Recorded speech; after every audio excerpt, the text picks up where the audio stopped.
Они героически сражались на фронтах одной из самых жестоких войн прошлого столетия, но только сегодня, спустя почти 70 лет, обрели покой. Останки 32 солдат Красной Армии предали земле. Чтобы отдать дань памяти героям Великой Отечественной войны, приехали представители местной власти, историки и общественные деятели. В первую очередь они возложили цветы к обелиску воинов, которые не позволили гитлеровской армии завладеть южными воротами страны.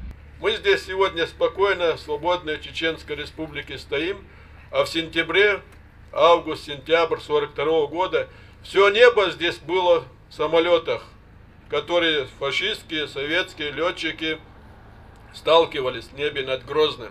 Когда не смогли взять Грозный,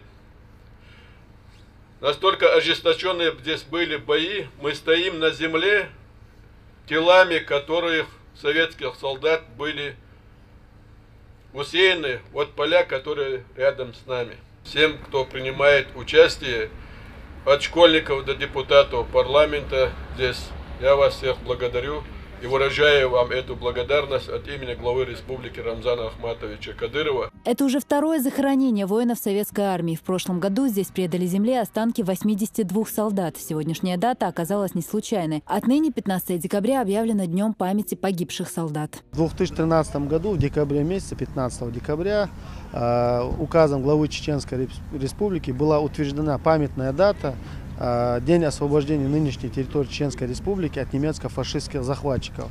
Данная дата была утверждена по доказательствам, которые были получены в результате поисковых работ на территории Наурского и Шелковского района. Работы по поиску без вести пропавших на территории Наурского и Шелковского районов ведутся уже второй год. Раскопки ведет Всероссийский поисковый отряд «Терек». В группе есть и старшеклассники местной школы.